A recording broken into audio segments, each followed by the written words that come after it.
साथियों नमस्कार। जय हिंद, जय भारत, जय उत्तराखंड। आप सभी का स्वागत करता हूं अपने YouTube channel live of Uttarakhand पर। मैं कुंदन बिष्ट। साथियों, आज थोड़ा मन किया कि जंगल घूमें और यहां से आपको कुछ दिखाऊं। आप देख सकते हैं पहाड़ की ये वादियां, कितनी खूबसूरत ये वादियां हैं पहाड़ों में। और इन पहाड़ों की जो खूबसूरती है वह इन पहाड़ों की पगडंडियों से बनती है। और कभी इन्हीं जंगलों को लेकर, जल जंगल ज़मीन के अधिकार को लेकर अभी भी लड़ाई जारी है। क्या हमारे जल जंगल ज़मीन हमारे अधिकार में हैं? यह एक प्रश्न आप सबके सामने है, जिसकी लड़ाई अभी भी जारी है। जल जंगल ज़मीन हमारा जबकि मूल अधिकार होना चाहिए, यह हमारा अधिकार हमको मिलना चाहिए, क्योंकि जंगल हमारा, पेड़ हमारा, लेकिन अधिकार हमको प्राप्त नहीं। पानी हमारा, लेकिन अधिकार हमको प्राप्त नहीं। ज़मीन हमारी, लेकिन अधिकार हमको प्राप्त नहीं, क्योंकि जंगल से हम लकड़ी नहीं ले सकते हैं अपने ईंधन के लिए। जंगल से हम इमारती लकड़ियाँ नहीं ले सकते हैं अपने घरों को बनाने के लिए। खेतों से हम पत्थर नहीं ले सकते हैं अपने मकानों को बनाने के लिए। पानी का हम व्यवसाय नहीं कर सकते हैं, पानी को हम रोक नहीं सकते हैं, वह अधिकार हमको नहीं, उसका उपयोग हम नहीं कर सकते हैं, वह अधिकार हमको नहीं। तो साथियों, एक प्रश्न मन में कौन उठता है कि आखिर हमको अधिकार प्राप्त क्या है?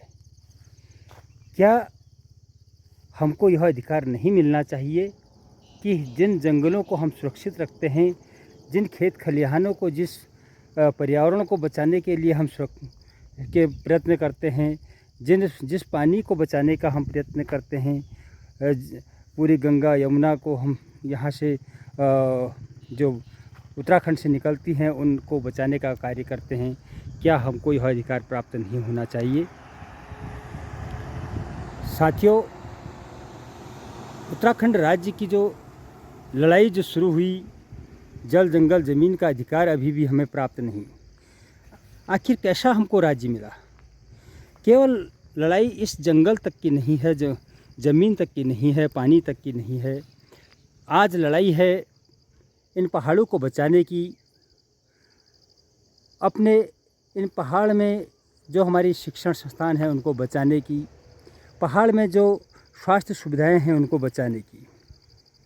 आखिर अपना प्रदेश होने के बाद अपने ही लोग सत्ता में बैठे होते हैं, आखिर वह क्यों नहीं चाहते कि हमको हमारा अधिकार प्राप्त हो?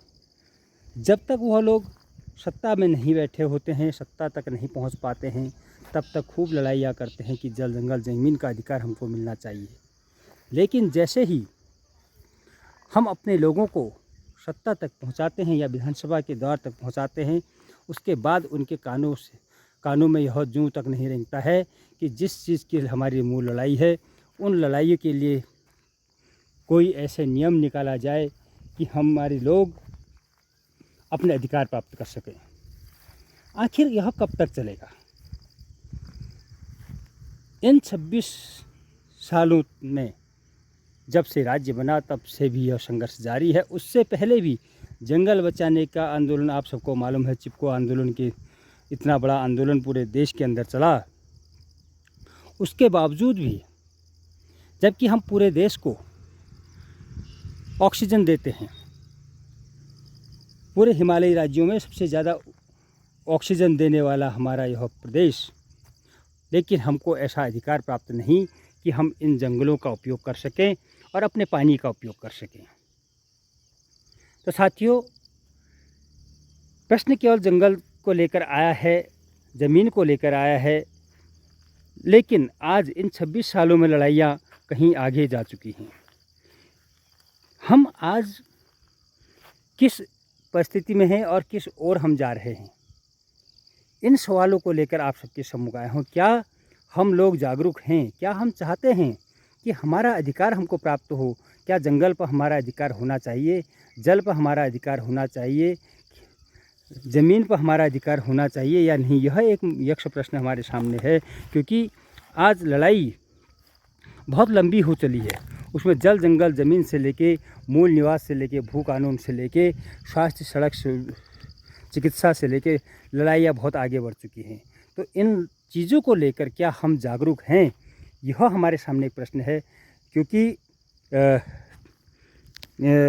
जब हमारी पीढ़ी को यह सुविधाएं नहीं मिल पाई, क्या हम अपने आने वाली पीढ़ी को इन तक पहुंचा पाएंगे, यह एक सोचनीय और विचारणीय प्रश्न है। साथियों, अपने कमेंट्स हमको दीजिएगा। धन्यवाद। जय हिंद, जय भारत, जय उत्तराखंड।